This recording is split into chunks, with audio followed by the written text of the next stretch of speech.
Hi everybody, Mr. Owens here. I'm going to help you with this really important mathematical idea, which is proportionality. So you've already learned about the constant of proportionality, but here I'm going to teach you about what proportionality is, okay? So proportionality is something that is really important in math, and it's because things that are on a graph, lines that are on a graph, model a real life situation. So I'm going to say we use graphs to model and make sense of real situations, okay? So the points that are on a graph and the lines that are on a graph are not just there just to exist.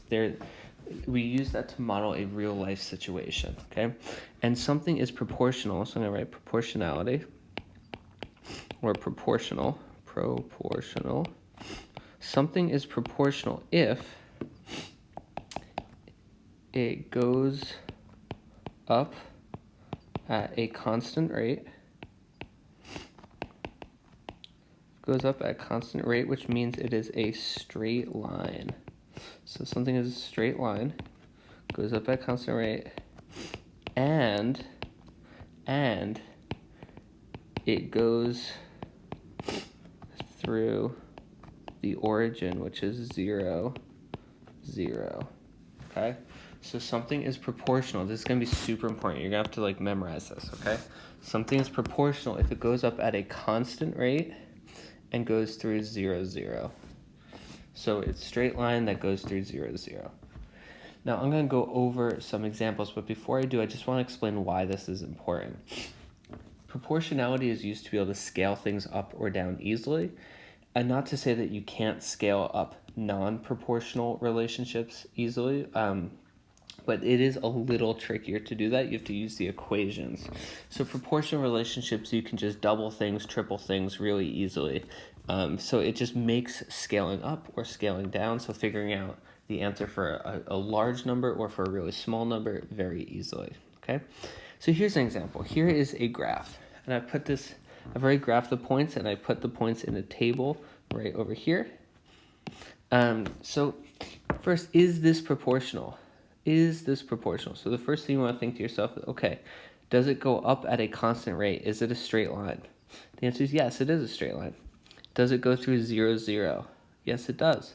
So you would say that yes, this is proportional. Yes, this is proportional. And let me show you something with the table that's nice and easy. So in this table here, you might notice there is a constant of proportionality, right? There's a number that you're multiplying to get from one to the other, one side to the other, right? And that number is 2.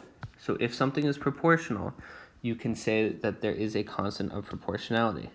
So I'm going to write constant of proportionality equals 2, okay? Because that's the number that you're multiplying by. Same as the unit rate, okay? Now let's look at another one. Here we have another graph. You say, okay, is this a straight line? Yes, this is a straight line. Does it go through 0, 0? No, it does not, because 0, 0 is right here. And you notice on the table, you have the point 0, 2. So you say, no, this is not proportional. And you look at the table, you might notice, okay, what do you multiply here to get from one to the other? This is like times 3. This is times 4. The 0 to 2 is not times anything, you're just adding 2. So it doesn't really work out. It doesn't work. There is no constant of proportionality. So I'm going to write no constant of proportionality. What a long word. No constant of proportionality. Cool. Moving on. You look at this and say, okay, it does go through 0, 0. It's right there. But is this a straight line? No, this is not a straight line. You have a section of straight line right here and right here, but you have the weird part that makes it not a straight line. So you say, no, this is not proportional. And if you look at the table, Same sort of thing. This you'd actually be dividing by 3, and then 4 to 3 and 7 to 4. There's no common number that you're multiplying by, okay? And finally, going on to this one, you can say, yes, is this a straight line? Yes, it is a straight line. But does it go through the origin? Does it go through 0, 0? And that answer is no. So you would say, no, this is not proportional. Okay? And looking at the table, you can tell like there's not one number that you're multiplying by to get from the x to the y value. All right, I hope that helps. Let me know if you have any questions.